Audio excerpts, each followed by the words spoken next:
السلام عليكم. جورج فلويد، كيف بدأت العنصرية من رؤية دينية؟ ده موضوع حلقة النهاردة. قبل ما نشوف حلقة النهاردة لازم تكون شفت الحلقة اللي فاتت واللي هتلاقيها في التعليقات وهتلاقيها في وصف الفيديو. الحلقة اللي فاتت للأسف اليوتيوب لم يرسل إشعاراتها للمشتركين، عشان كده المشاهدات ليست جيدة رغم أهمية الحلقة. عامة أنا بحاول أعمل اللي عليا وبطلب من حضراتكم برضو تعملوا اللي عليكم، يعني مش تخسروا أي حاجة في نشر حلقة أو بتاع، يعني ما تكتفيش بدور المتفرج فقط. وطبعا لو أول مرة تشوفني وكنت مهتم بمجال مقارنة الأديان والرد على الشبهات، فما تنساش تشترك في القناة وتعمل بقى إعجاب للحلقة لو عجبتك، ولو تقدر تدعم القناة ماديا من خلال لينك الباتريون هتلاقي اللينك تحت في وصف الفيديو وفيه الوصف والشرح وفيه كل حاجه. يلا بينا بقى على حلقه النهارده.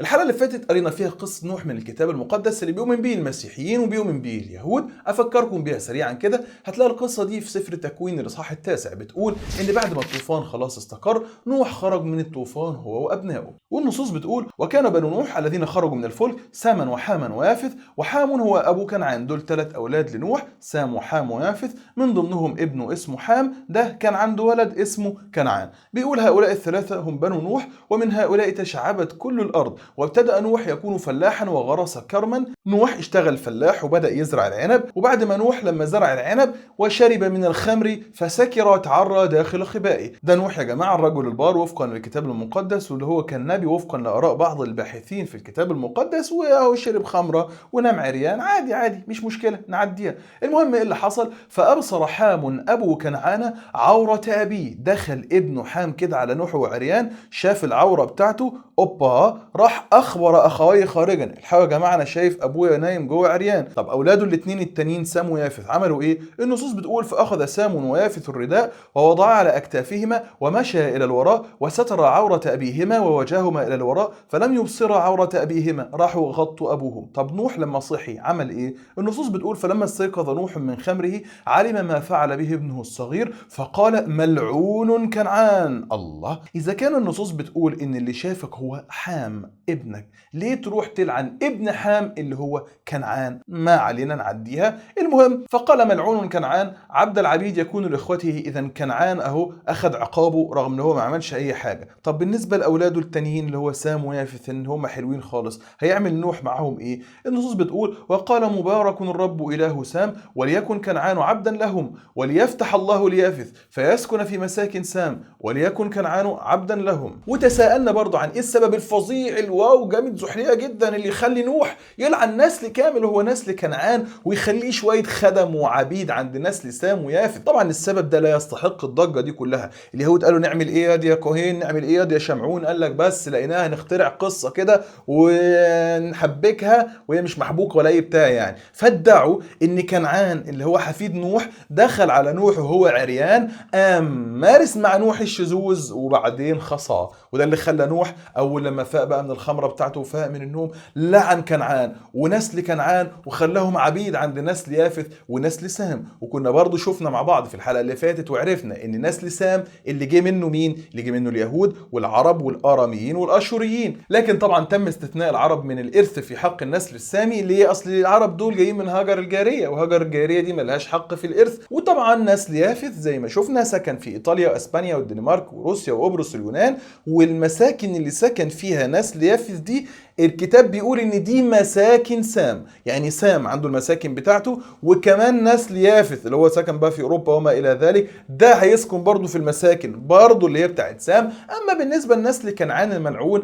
زي ما شفنا ان هو تمركز في بلاد العرب واصبحوا عبيد وخدم عند نسل سام ويافث، وبالتالي ارض كنعان اللي سكن فيها العرب دي هتكون من حق الاسياد اللي هو نسل سام ويافث. وبكده سيطر نسل سام على الارض كلها وبقى ليهم الحق في الارض كلها، واحنا مجرد شويه عبيد وخدم عندهم يعني. من هنا بقى تبدا حلقه النهارده يا باشا. القصه اللي اخترعها اليهود دي خلاص بقى محمود كده انتهت وبتاع، وهنستبيح شويه احتلال اراضي كده واحنا العرق الجامد كده وبتاع وخلاص الموضوع انتهى كده عند اليهود. لا، القصه اللي اخترعها اليهود عن نوح ولعن كنعان وما الى ذلك دي كانت بذره العنصريه بين البشر اللي ادت لقتل اصحاب البشره السوداء في الاوساط المسيحيه زي امريكا وغيرها. اليهود كالعاده اصلوا لفكره العنصريه ضد اصحاب البشره السمراء وطبخوا السم، والمسيحيين كالعادة أكلوا الطبخة وخدوها بالسم زي ما هو وعادي مش مشكلة. طب اليهود إزاي استغلوا قصة نوح اللي هم اخترعوها ولعن كنعان في موضوع العنصرية ضد السود واللي بنشوفه دلوقتي في الأوساط المسيحية في أوروبا وأمريكا وغيرها؟ قالوا الآتي، قالوا إن نسل كنعان ابن حام ده اتلعن. تمام. كنعان ده كان له أخ برضه اسمه كوش، وكوش ده معنى اسمه اسود، وحام معنى اسمه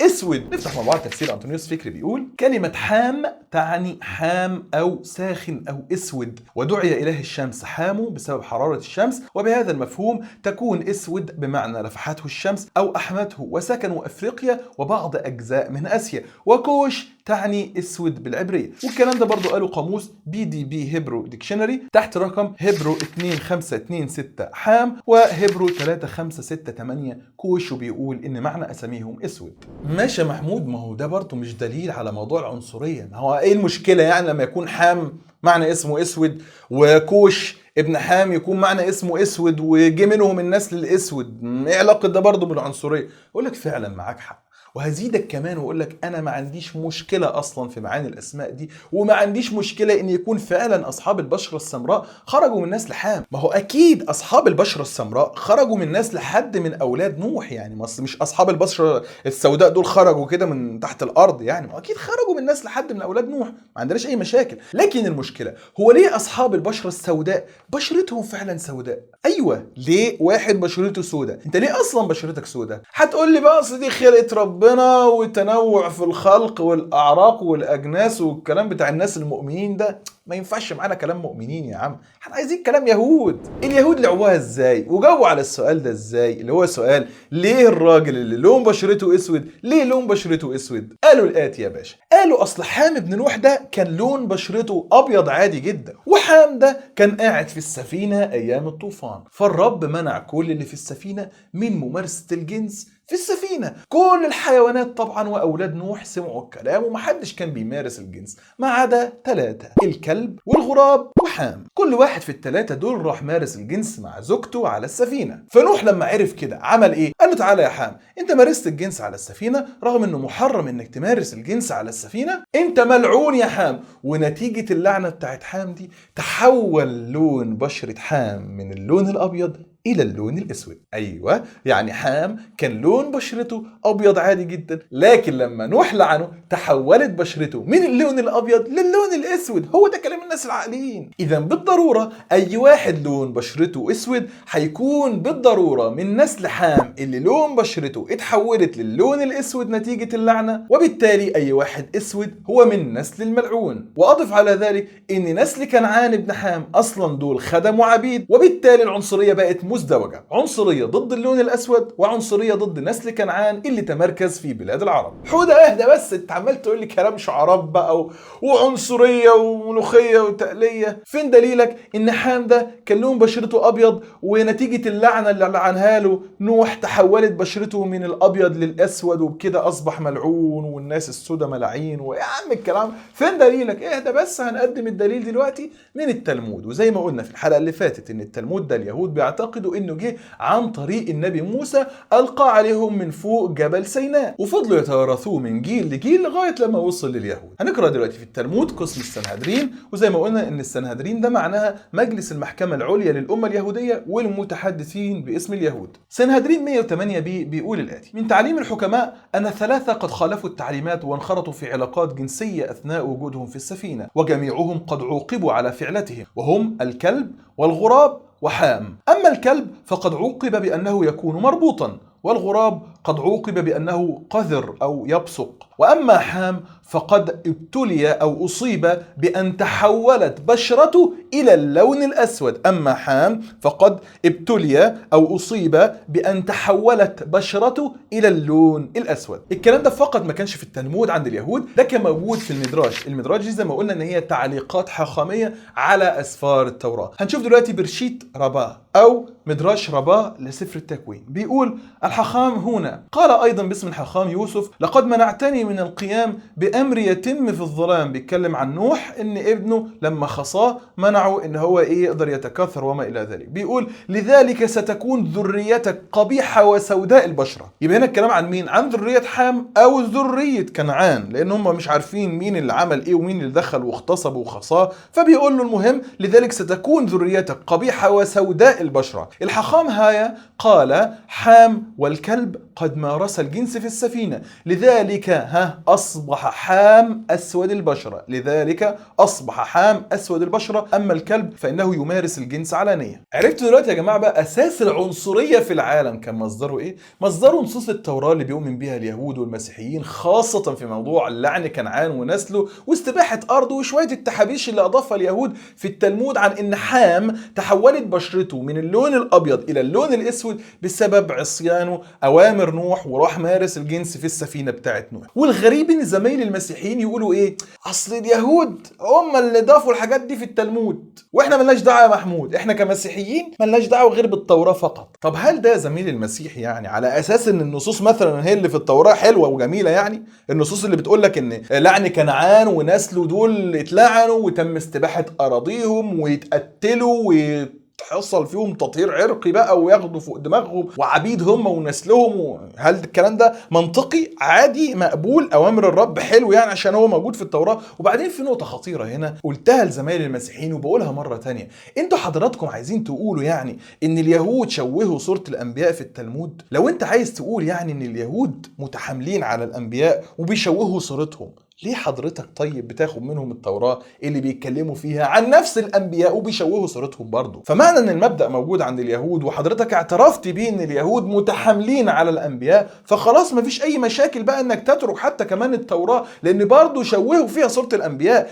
اللي يخليهم يشوهوا صورة الأنبياء في نصوص التلمود مفيش أي مشاكل برضو انه يشوهوها عن طريق نصوص التوراة. وخاصة برضو يا زميل المسيح ان اللي نقل لك التوراة هو برضو اللي نقل التلمود، هو برضو صاحب التلمود. المهم لغاية هنا عنصرية اليهود بقت ضد نسل كنعان اللي تمركز معظمه في بلاد العرب، وكمان بقت عنصرية أشمل ضد نسل حام أبو كنعان، لأن حام ذات نفسه ملعون وتحولت لون بشرته من الأبيض إلى الأسود نظرا لأنه مارس الجنس على السفينة. ممكن يجي لي زميل مسيحي دلوقتي يقول لي: بص يا محمود، يعني دي خرافات بتاعت يهود وضافوها في التلمود وعملوا منها عنصرية وبتاع. عم أنا مالي أنا، عم أنا بالحوارات دي كلها ما تفكنا يابا، أنا ماليش دعوة. انا ليا دعوه بالاناجيل، انا ليا دعوه بكتابي، ليا دعوه بالاله بتاعي، ليا دعوه بالمسيح اله المحبه واله الحب. هقول لك: ما هو للاسف انت اتاثرت بالنتيجه بتاعت العنصريه دي. وخليني اسالك كزميل مسيحي، يعني انت بتقول مالكش دعوه بالقصص دي بقى، ولا عنصريه ولا يهود ولا بتاع، مين بيمثلك انت كزميل مسيحي؟ القس، الكاهن، البطريرك، التلاميذ، المسيح. حلو، المسيح إله المحبة. إيه رأيك إن المسيح نفسه، وحاشا حاشا والله العظيم سيدي وحبيبي المسيح الذي أنا لست أهلا لأن أحل سيور حذاء والله العظيم، إيه رأيك إن الأناجيل الحالية بتقول إن المسيح تأثر بهذه العنصرية والمسيح كان بيمارس العنصرية على الكنعانيين؟ يا محمود، المسيح مين؟ المسيح بتاعنا يا باشا إله محبة. ما عندناش حاجه اسمها عنصريه ضد الناس الكنعانيين والناس اللي مش عارف مين، وما عندناش، مفيش. انسى يا باشا، اهدى بس عليا كده، تعال نفتح الانجيل كده ونشوف المسيح وفقا لهذه الاناجيل، وحاشا والله ان يكون المسيح كذلك، ونشوف المسيح هو بيمارس العنصريه ضد الكنعانيين. النصوص بتقول في انجيل متى 15:21: ثم خرج يسوع من هناك وانصرف الى نواحي صورة صيداء دول كانوا في ارض كنعان. وطبعا المسيح وفقا لهذه النصوص ما دخلش ارض كنعان. واذ امراه كنعانيه خارجه من تلك التخوم صرخت إليه: ارحمني يا سيد يا ابن داود، ابنتي مجنونة جدا. ادي واحدة هي كنعانية رايحة تنده على المسيح بتقول له: يا ابن داود الحقني، بنتي مجنونة، اعمل لها معجزة لو سمحت. يا ترى رد المسيح بقى والمحبة وعدم العنصرية والكلام الجميل بقى ده قال لها ايه؟ فلم يجبها بكلمة، ما ردش عليها، سابها ومشي. فتقدم تلاميذه وطلبوا إليه قائلين: اصرفها لأنها تصيح وراءنا. فمعنى كده إن الست دي كانت عمالة تجري وراهم وعمالة تصرخ وعمالة تصوت: الحقني يا ابن داود بنتي مجنونة، الحقني يا ابن داود بنتي مجنونة. المسيح ما جاوبهاش، سابها ومشي. التلاميذ زهقوا، قالوا له لو سمحت يا يسوع اصرفها، دي جايه بتصيح وراءنا. بص المسيح بقى قال لهم ايه؟ فاجاب: لم ارسل الا الى خراف بيت اسرائيل الضاله. المسيح قال للتلاميذ: يا جماعه انا جاي لخراف بيت اسرائيل الضاله، انا جاي لبني اسرائيل فقط. وانا بصراحه مستغرب والله، يعني ازاي يكون اله وجاي لبني اسرائيل فقط؟ يعني طب ما الباقي البشر دول ايه؟ يعني انت جاي لبني اسرائيل، طب باقي البشر، باقي الناس كائنات حيه، يعني المفروض انت جاي للعالم كله. لكن ما علينا، يعني قال لهم: لم ارسل الا الى خراف بيت اسرائيل الضاله. الست الكنعانيه تسكت؟ لا، راحت تستعطف المسيح فاتت وسجدت له قائله: يا سيد اعني. بص اجابه المسيح قال لها ايه؟ فاجاب: ليس حسنا ان يؤخذ خبز البنين ويطرح للكلاب. ايه تاني كده؟ المسيح قال لها ايه؟ ليس حسنا ان يؤخذ خبز البنين ويطرح للكلاب. للكلاب. المسيح بيقول لها الخبز بتاع البنين اللي هم الاولاد المرفهين الحلوين اللي هم اليهود، انا الخبز بتاع اليهود ده، الخبز ده ملك لليهود، لن يطرح للكلاب. الكلاب اللي هم مين؟ اللي هم الكنعانيين. بص الست ردت على المسيح قالت له ايه؟ فقالت: نعم يا سيد، والكلاب ايضا تاكل من الفتات الذي يسقط من مائده اربابها. يعني بتقول له انتوا اليهود أربابنا، انتوا اليهود أسيادنا، احنا كلاب، ماشي، احنا الكلاب هناكل الفتات اللي بيقع من الموائد بتاعتكم. يعني الست أقرت وقبلت ان هي تكون من الكلاب. المسيح لما سمع منها كده عمل ايه؟ حينئذ قال لها يسوع: يا امرأة عظيم إيمانك، ليكن لك كما تريدين، فشفيت ابنتها من تلك الساعة. هتلاقي برضو نفس القصة موجودة في إنجيل مرقس، لما قال لها ليس حسنا أن يؤخذ خبز البنين ويطرح للكلاب، الست قالت له إيه؟ نعم يا سيد، والكلاب أيضا تحت المائدة تأكل من فتات البنين. فقال لها: لأجل هذه الكلمة، من أجل الكلمة اللي أنت قلتيها دي، لأجل هذه الكلمة اذهبي، قد خرج الشيطان من ابنتك. إيه رأيكم يا جماعة؟ أدي المسيح وفقا للأناجيل بيمارس العنصرية على الكنعانيين. ليه على الكنعانيين؟ لأن الكنعانيين دول من نسل كنعان، من نسل كنعان اللي هو نسل ملعون. إذا ما تجيش تقول لي أصل إحنا بعيد عن العنصرية وقصة نوح دي مش بتاعتنا ودي بتاعت اليهود واليهود دول وحشين وهم يمارسوا العنصرية، إحنا ما بنمارسش العنصرية. لا، المسيح أهو وفقا للأناجيل بيمارس العنصرية على الكنعانيين وبيقول عليهم كلاب. ولاحظوا إن بعد ما الست أقرت إنها من الكلاب، المسيح امتدحها عشان اعترفت انها من الكلاب وانها اقل من اليهود، وبتقول له ايوه الكلاب اللي هو احنا بناكل من الفتات اللي بيسقط من مائدة اربابها، يعني انتوا اربابنا واحنا الكلاب. طب تفتكروا يا جماعه ليه المسيح قال عليها كلبه؟ لانها من نسل كنعان اللي هو كان ملعون، واللي بيأكد على كده البابا شنودة. اسمع بنفسك. اما المرأة الكنعانية فكان في لعنة واخداها من ايام ابينا نوح، والسيد المسيح كان عارف انها تحتمل، فقال لها كلمة صعبة وبعدين طوبها لما احتملت. ادي البابا شنودة هو بيقول لك ان المرأة الكنعانية دي كانت واخدة لعنة من ايام نوح. والله العظيم انا مستغرب ازاي امرأة واقفة قدام المسيح تاخد لعنة من ايام واحد سبقها بالاف السنين. انا مش متصور يا جماعة، وازاي نعقل الكلام ده؟ المهم ادي البابا شنودة بيقول لك ادي المرأة دي واخدة لعنة من ايام نوح، فالمسيح قال لها كلمة صعبة وبعدين طوبها لما احتملت. يعني لا طوبى لك وامتدح ايمانها لما احتملت. احتملت ايه؟ احتملت ان هي يتقال عليها كلبة عشان ليها حاجة. يعني انا دلوقتي لو واحد جاي يطلب مني حاجة هقول له انت كلب، يقول لي ماشي يا عم انا كلب، اقول له بجد برافو عليك، انا هعمل لك اللي انت عايزه. طب انا هعمل لك اللي انت عايزه عشان انت اعترفت ان انت كلب؟ ده اعتراف يا جماعه ان دي عنصريه ضد نسل كنعان واللي بيمارسها المسيح المحب نفسه. وانا ابرئ سيدي وحبيبي المسيح والله من هذه العنصريه، لكن هذا هو كتاب زمايل المسيحيين. عرفتوا انكم بقى كزمايل المسيحيين ما ينفعش تتملصوا من العنصريه اللي ارسى قواعدها اليهود وفقا للتوراه اللي حضراتكم بتؤمنوا بيها. وخدوا بالكم ان ما كانش ده الموقف الوحيد اللي عمله المسيح، لا ده المسيح كان دائم استخدام هذه الكلمات. هتلاقي عندك مثلا في انجيل متى 7:6 بيقول: لا تعطوا المقدس للكلاب ولا تطرحوا ضرركم قدام الخنازير لئلا تدوسها بارجلها وتلتفت فتمزقكم. ونقاد الكتاب المقدس كلهم عارفين ان هي دي الاهانات اللي كان بيتم توجيهها لاي حد غير يهودي، اللي هو الكلب والخنزير، زي ما شفنا الكلب في قصه المراه الكنعانيه والخنزير لانه اساسا محرم عند اليهود. تعالوا ناخد جوله بقى في التفاسير المسيحيه عن قصه المراه الكنعانيه وانها كلبه ومن نسل كنعان المنعون والكلام الكلام ده. وتعالوا نبدأ مع بعض التعليقات العلامة أوريجانوس على إنجيل متى. بيقول: لذلك فإن المرأة الكنعانية بسبب عرقها أو جنسها لم تكن تستحق حتى أن تتلقى إجابة من يسوع. لمجرد أن الست دي بسبب عرقها وجنسها يعني ما تستحقش حتى أن المسيح يعبرها ولا حتى يرد عليها. بعد كده بيقول: لما اعترفت بأن السادة اللي هم اليهود يعني من أعراق نبيلة أو من العرق الأرقى يعني، حصلت على إجابة ثانية والتي تشهد بعظمة إيمانها ووعد أن يتم لها ما تشاء.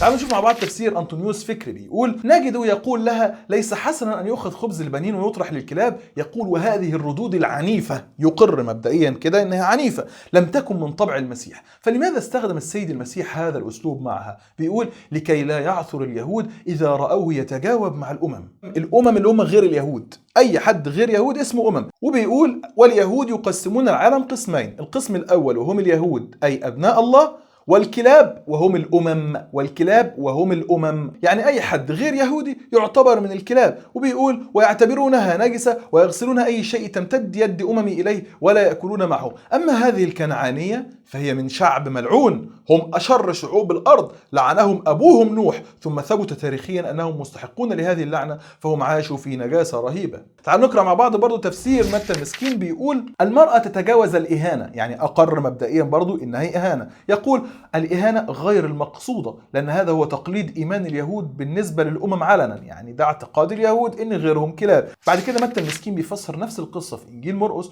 وبيعلق عليها لما الست قالت للمسيح لابن داود، وبيقول لك إن اللقب ده حلو يعني ومحدش قاله غير هذه المرأة. فبيقول: عند هذه الأممية الامرأة التي لا تملك ميراثا لاهوتيا ولا تراثا تعليميا، عابدة وثن، ابن عابدة أوثان، أعداء ليهوه، وكلاب في تقليد اليهود. وهنا لينا واقفة، لما ده اعتقاد في تقليد اليهود ان الكنعانيين كلاب، ليه المسيح يستخدمه؟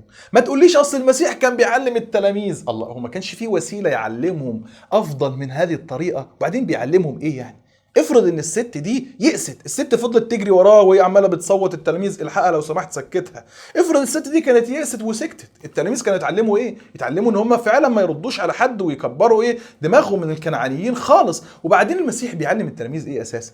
ده المسيح أكد على موضوع العنصرية بهذه القصة، لأنه ما نفذش طلب الست إلا لما الست الكنعانية دي اعترفت إنها كلبة واعترفت إنها عرق أقل من عرق اليهود. فهل هو ده التعليم اللي كان بيعلمه لهم المسيح؟ والله حاشا. القصة دي عملت قلق برضو عند المفسرين، عايزين يخففوها شوية ويخففوا من وطأة الكلام. عملوا إيه؟ والله العظيم عملوا حاجة غريبة، عكسوا الكلام تماما. شوف عندك أنطونيوس فكري لما كان بيفسر إنجيل متى 15:27 بيقول إيه؟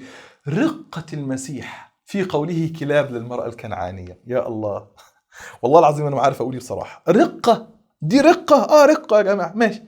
رقة المسيح في قوله كلاب للمرأة الكنعانية ظهرت في نوع الكلمة التي استخدمها. فالكلمة التي يستخدمها اليهود تنم على الاحتقار، وهي الكلمة التي استخدمها بولس الرسول في رسالته. أما السيد المسيح فاستخدم هنا كلمة تشير للكلاب المدللة، وغالبا قالها المسيح للمرأة بنظرة حانية. شوفوا، حول الكلام لرقة، يعني بيقولها: ليس حسنا أن يؤخذ خبز البنين ويطرح للكلاب. قال لك دي رقة. الست اعترفت انها كلبة، يقول لك دي رقة. وبعدين قال لك ايه؟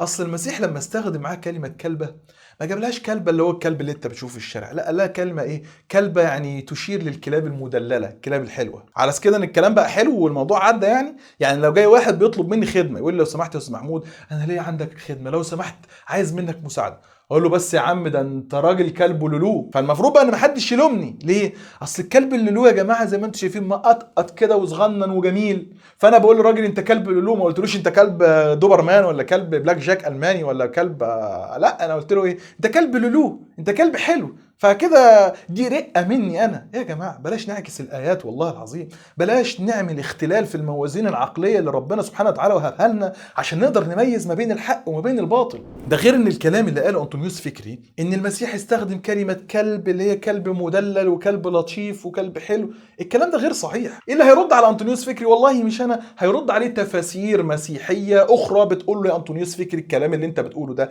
لا يمت للواقع بصلة. بص في التفسير الحديث بقى بيتكلم عن وصف المسيح للمرأة بالكلاب. بيقول: ويصف بير هذا القول بأنه قول فظيع يعبر عن إهانة بالغة ويقوم على أساس أسوأ أنواع التعصب العرقي. النصوص ايه بتعترف ان اللي عمل كده اللي هو المسيح. الكلام ده كده يا جماعه ايه؟ بيبقى تعصب عرقي وغلو في القوميه. وبعد كده بيوضح معنى كلمة كلاب وبيقول كلاب كان تعبيرا يهوديا شائعا لشتم الأمميين. هنا بقى بيبدأ يرد على أنطونيوس فكر لما قال لك أصل المسيح استخدم كلمة كلب وهي إيه معناها كلب مدلل صغير والكلام ده. بيقول والفكر القائل بأن التعبير اليوناني كيناريا بصيغة التصغير اللي هو تصغير كلمة كلب يعني إنما هو إشارة تدل على المحبة تطلق على الكلاب كحيوانات أليفة محبوبة من الله، ومع أنه يلقى تجاوبا لدى مشاعر الغربيين إلا أنه مردود عليه بعدم وجود أي فكرة كهذه عند اليهود. اليهود ما عندهمش فكرة أصل ده كلب مدلل وده كلب مش مدلل، ما عندهمش فكرة عن الحاجات دي كلها. أو كصيغة تصغير معروفة في اللغة الأرامية، ما فيش برضه بيقول لك الكلام ده في اللغة الأرامية، والكلام ده كلام غير صحيح. ده مين اللي بيقول كده؟ والله مش أنا، ده التفسير الحديث. عندك تفسير حديث لما كان بيفسر نفس القصة في إنجيل مرقس بيقول إن استخدام الرب للتعبير الاصطلاحي لليهود الكلاب كناية عن الأمم لم يكن يتضمن بأي حال من الأحوال اعترافه بدقة هذا الوصف. بص بين قوسين بقى بيقول لك إيه؟ ولا تأتي صيغة التصغير في اليونانية اللي هو تصغير كلمة كلب اللي هو استخدمها المسيح، عشان كده فهموا منها إيه؟ أصل ده معناه كلب مدلل وصغنن يعني. بيقول ولا تأتي صيغة التصغير في اليونانية المتأخرة بأي معنى محبب أو تقلل من الواقع الأليم لهذا التعبير الاصطلاحي. يا جماعة الراجل بيقول لك ده واقع أليم، مش هتقدر تقلل من الواقع الأليم بتاع كلمة كلاب، انسى ما تحاولش. بيقول إنه أي المسيح يعني كان يريد أن يرى فيما إذا كانت المرأة مستعدة لأن تتخذ مثل هذا الوضع المتدني من أجل أن تتحصل لابنتها على الشفاء. فبيقول لك المسيح كان عايز يعرف هي هتقبل بالوضع المتدني ده ولا لا. طب عايز يعرف ليه؟ طب ما هي فعلا في وضع متدني وقبلت الوضع المتدني، وده الواقع بالنسبة للمجتمع اليهودي واللي كان منه المسيح اللي يمارس عنصريته وفقا لهذه النصوص على المرأة الكنعانية. بالنسبة لتفسير ويليام ماجنالد قال لك حاجة جميلة جدا، قال لك الست دي أساسا من نسل كنعان وما كانش ينفع أصلا الناس لكنعان دول يعيشوا، دول كانوا أصلا الرب أفرادهم للانقراض. ويليام ماجنالد بيفسر إنجيل متى بيقول ومن الضروري أن ندرك أن هذه المرأة لم تكن يهودية بل أممية، فلقد كانت من نسل الكنعانيين القدامى الذين يعرفون بانحطاطهم الخلقي وكان الرب قد أفردهم للانقراض. نعم يقول لك إيه؟ الرب كان أفردهم للانقراض. طب إزاي يعني الرب يخسف فيهم الأرض مثلا ولا طوفان ولا لا لا لا، عن طريق اليهود. إن هو شرع لليهود روحوا قتلوا في الكنعانيين دول وبيدوهم عن بكرة أبيهم، افنوهم تماما، تطهير عرقي. هي دي أوامر الإله المحب في الكتاب المقدس. بيقول بعد كده لكن بعضهم بقي على قيد الحياة في أثناء غزو يشوع لكنعان وذلك بسبب عصيان الشعب القديم. عارفين يا جماعة إيه العصيان اللي بيقصده؟ بيقصد أن اليهود عصوا أمر الإله ولم يبيدوا ويقتلوا كل الكنعانيين. فاليهود عصوا أمر الإله، قتلوا بعض الكنعانيين بس لكن الباقي سابوه. هو ده العصيان بالنسبة للمحبة يعني. ما علينا. يقول هذه المرأة من نسل أولئك الناجين ولما كانت أممية فلم تكن تتمتع بالامتيازات التي كانت لشعب الله المختار أرضيا، بل كانت غريبة وبلا رجاء وبحسب مركزها هذا، ولم يكن لها أي حق في الاقتراب إلى الله أو مسيحه. انتوا يعني إيه؟ مش فاهم ليه يا جماعة ده كله؟ مش والله مش متصور ايه مدى العنصريه دي كلها. اما بالنسبه للتاكيد على اباده الكنعانيين عن بكره ابيهم وان المفروض كانوا يقتلوا كلهم، لكن اليهود الوحشين ما قتلوش الكنعانيين للاسف الاسيف. نلاقي الكلام ده في كتاب الادياكون حلم القمص يعقوب اللي عمل كتاب النقد الكتابي مدارس النقد والتشكيك ورد عليه. تقول الدكتوره نبيله توما ان الكنعانيين خضعوا لبني اسرائيل طالما كان بنو اسرائيل يطيعون وصايا الله، ولكن لانهم اي اليهود يعني استبقوا منهم أحياء ولم ينفذوا وصية الله بتحريمهم. اليهود ما نفذوش وصية الله بتحريم والتطهير العرقي للكنعانيين، صاروا شركا وفخا لبني إسرائيل. ده بالنسبة لزمايل المسيحيين اللي بيستسهلوا بقصة كنعان ونوح ويقول لك دي قصة مش عارف ايه. الرب وفقا لهذه القصة المختلقة اللي اخترعها اليهود، برضو اليهود قال لك أصل الإله قال لنا روحوا اعملوا تطهير عرقي لكل بني كنعان دول وافنوهم عن بكرة أبيهم. كل ده بأوامر مين يا جماعة؟ بأوامر المسيح إله المحبة. وهتقول لي أصل ده عهد قديم وعهد جديد والكلام ده، لأن المسيح هو إله العهد القديم، فالمسيح هو اللي كان بيأمر بالأوامر دي وفقا لإيمانك كمسيحي. المهم إن قصة نوح وحام وكنعان واللعن والكلام ده كله لم يسلم منها المسيح نفسه وفقا للأناجيل، فكان بالحري بقى زمايل المسيحيين هيسلموا منها. عرفتوا يا جماعة العنصرية جه منين؟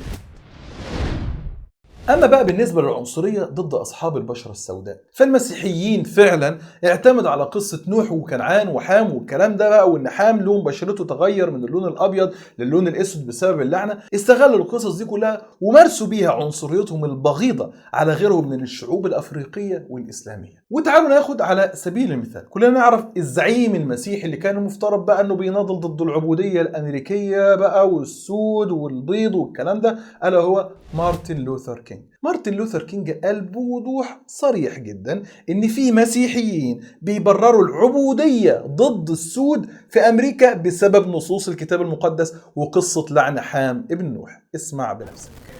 They tell me that there are even Christians among you who try to justify segregation on the basis of the Bible. They try to argue that the Negro is inferior by nature because of Noah's curse upon the children of Ham. Oh, my friends, all America, this is blasphemy. This is against everything that the Christian religion stands for. الخطبة دي يا جماعة كانت سنة 1956، مش من آلاف السنين يعني. مارتن لوثر كينج بيقر ان في مسيحيين عايشين في الوقت ده سنة 1956 بيستخدموا قصة لعن نوح لنسل حام لتبرير العنصرية ضد السود، وبيقول لهم يا جماعة عيب، ما يصحش الكلام ده ضد المسيحية. الله، اصل ده من كتاب المسيحية يا استاذ مارتن، يعني دي قصة موجودة في الكتاب اللي بيؤمن به المسيحيين، مش هينفع تتغير.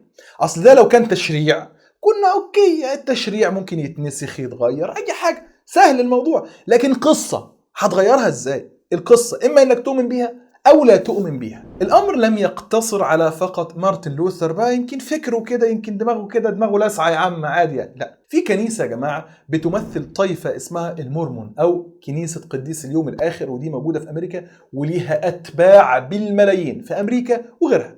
مؤسسها جوزيف سميث عمل سفر مقدس وقال فيه إن علشان الكنعانيين ملعونين وبشرتهم سودة فما ينفعش يبقى عندنا كهنة لونهم اسود. يعني برضو اعتمد على قصة كنعان وحام واللون الاسود والكلام ده كله علشان ما يكونش فيه كهنة في الكنيسة لونهم اسود. تعالوا نشوف الموقع بتاع كنيسة المورمون، نزل اعتذار طبعا عن الأفكار دي ظاهريا، ونشوف في اعترافهم بالكلام ده. وقالوا على الرغم من هذا الواقع الحديث فإن معظم تاريخها، أي تاريخ هذه الكنيسة كنيسة المورمون يعني، منذ منتصف القرن التاسع عشر حتى عام 1978 لم ترسم الكنيسة رجالا من أصل إفريقي أسود لكهنوتها أو تسمح للرجال السود أو النساء بالمشاركة في الوقوف أو مراسيم الخط. يعني من بداية تأسيس هذه الكنيسة لغاية سنة 1978 الكنيسة لم تعين ولا كاهن واحد لون بشرته اسود. ليه؟ تعالوا ننزل تحت كده شويه. بيقول كان ينظر احيانا الى العبوديه السوداء على انها لعنه ثانيه وضعت على حفيد نوح كنعان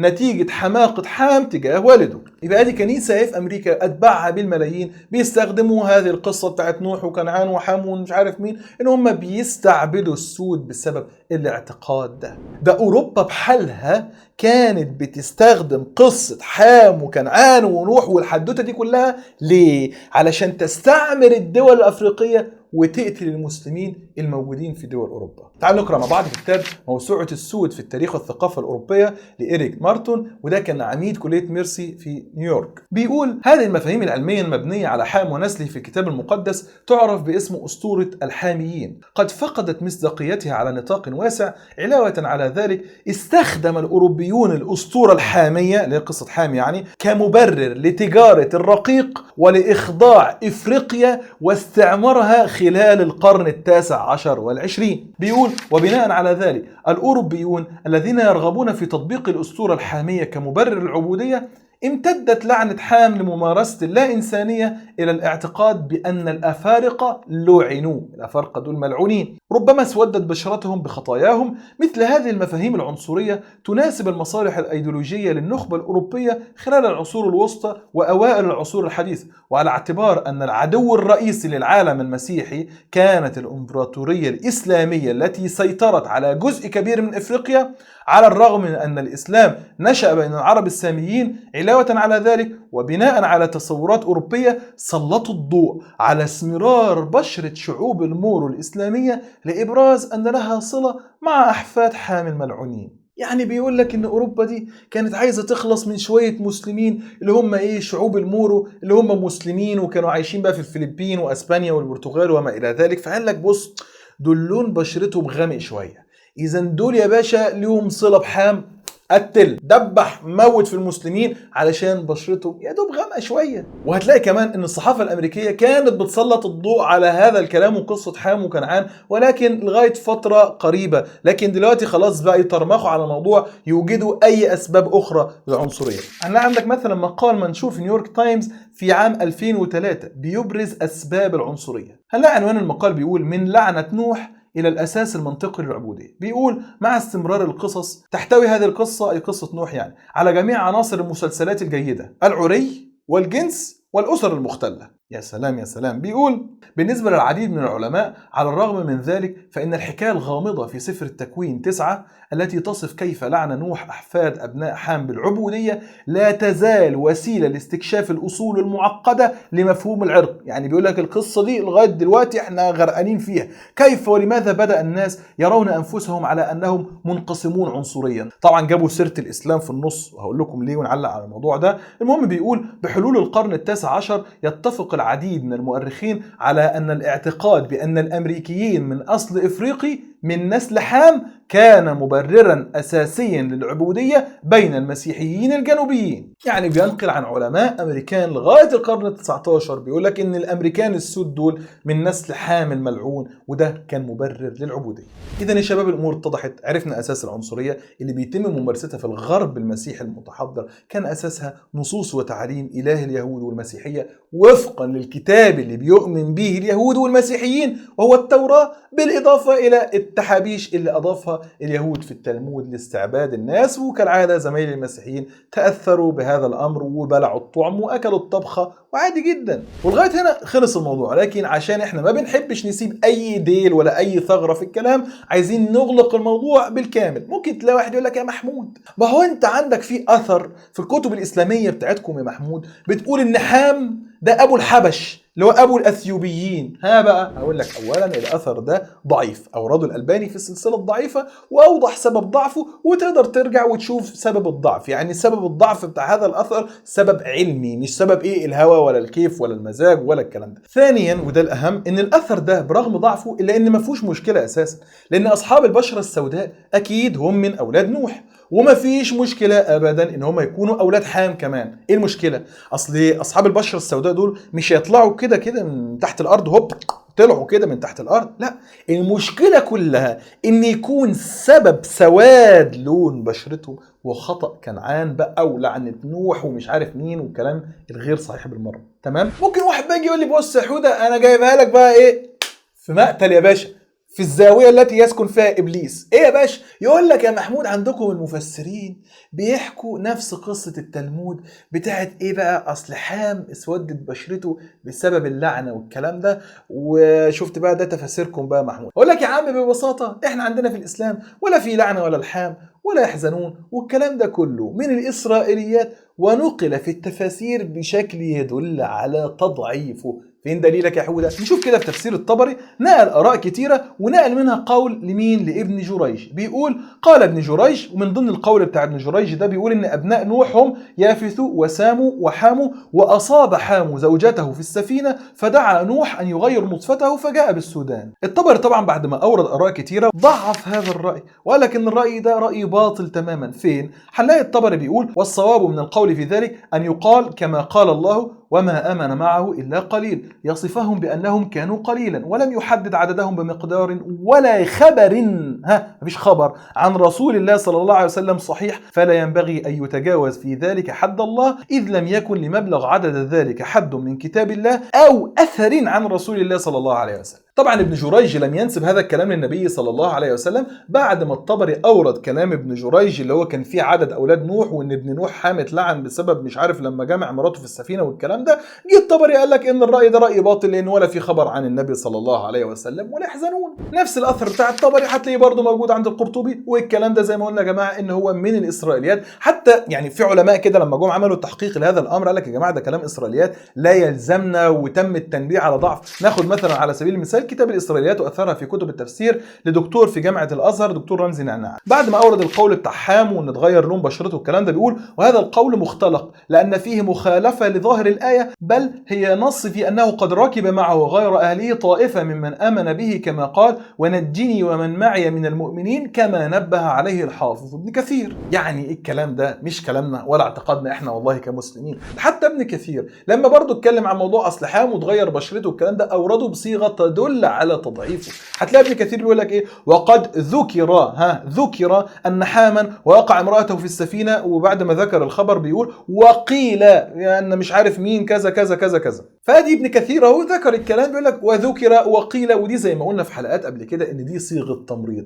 صيغه تمريض يا جماعه اللي فيها ذكر وقيل ده لا يدل على صحه على الاطلاق، لان مين اللي ذكر وذكر فين ومين اللي قال وقال فين ومين دول وفين السند وفين وفين وفين. فذكر وقيل وروي وحكي كل ده لا يدل على صحة الخبر المنقول. نقرأ الكلام ده مثلا عندك في كتاب تدريب الراوي في شرح تقريب النووي للسيوطي، بيقول: وما ليس فيه جزم كيروى ويذكر ويحكى ويقال وروي وذكر وحكي عن فلان كذا، فليس فيه حكم بصحته عن المضاف إليه. فالحمد لله رب العالمين الكلام ده مش موجود عندنا في الإسلام. لو عايزين بقى تعرفوا اللي عندنا في الإسلام فعلا يا زمايلي المسيحي، شوف بقى الفرق ما بين دين الحق، دين العدل، دين المساواة، دين الرحمة، وما بين الأديان اللي احنا ناقشناها في حلقة النهاردة والحلقات اللي فاتت كلها. أولا هتلاقي ان سيدنا نوح ده مصطفى ومختار من الله سبحانه وتعالى.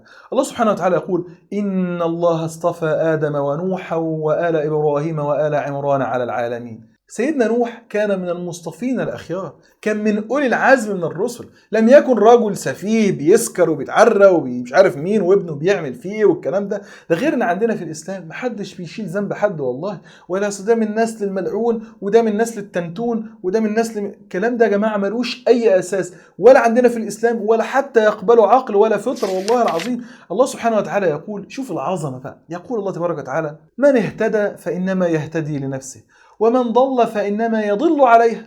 اللي بيهتدي لنفسه، اللي بيضل على نفسه. بص بقى التشريع الإلهي، الله سبحانه وتعالى يقول: ولا تزر وازرة وزر أخرى وما كنا معذبين حتى نبعث رسولا. يعني محدش هيشيل ذنب حد، والله سبحانه وتعالى إذا أراد أنه يعذب حد مش هيعذبه قبل ما يبعت ليه رسول. لكن لما الرسول ده يجي لهم ويجي للمرأة الكنعانية وتطلب منه حاجة: لا انت كلبة، لا انت مش عارف مين. هل ده يا جماعة ينفع ان هو يكون دين الله سبحانه وتعالى اللي احنا نعتقد به؟ شفتوا الفرق ما بين الاسلام وما بين غيره؟ شوفوا العظمة، عظمة والله العظيم.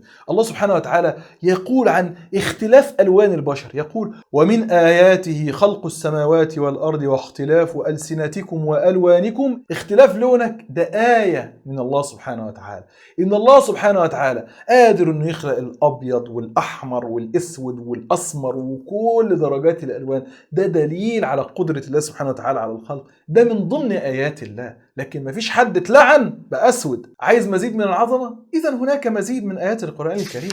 الله سبحانه وتعالى يقول: يا أيها الناس إنا خلقناكم من ذكر وأنثى. بص التوحيد اهو، توحيد البشر، كلنا جايين من أب وأم اللي هو مين؟ آدم وحواء. وجعلناكم شعوبا وقبائل. ليه ربنا جعلنا شعوب وقبائل؟ عشان نتفاخر؟ انت كلبة وانا اعلى منك وانا من نسل السامي وانتم من نسل كنعان الملعون؟ لا، بص الله سبحانه وتعالى يقول: وجعلناكم شعوبا وقبائل لتعارفوا، علشان تتعارفوا على بعض. طيب لما نتعارف على بعض، انا من نسل فلان وده من نسل ترتان وده من نسل علان، نتفاخر بقى على بعض؟ لا. بص ربنا سبحانه وتعالى يقول: ان اكرمكم عند الله اتقاكم ان الله عليم خبير. الافضل عند الله سبحانه وتعالى التقي، الكريم عند الله سبحانه وتعالى التقي، لا بلونك لا بجنسك لا بعرقك لا بأي حاجة من الحاجات دي. الغرب بتاعكم المسيحي اللي لغاية دلوقتي بيعاني من العنصرية ضد أصحاب البشرة السوداء، ربنا بعث سيدنا محمد صلى الله عليه وسلم في مجتمع أسوأ بكثير جدا في العصبية والعنصرية من المجتمع الغربي، وفي سنوات بسيطة جدا بفضل الله سبحانه وتعالى وفضل تعاليم الإسلام العظيم آخى سيدنا محمد صلى الله عليه وسلم ما بين الأبيض وما بين الأسود، ما بين المهاجرين وما بين الأنصار، محى كل أنواع وصور العنصرية في وقت بسيط جدا.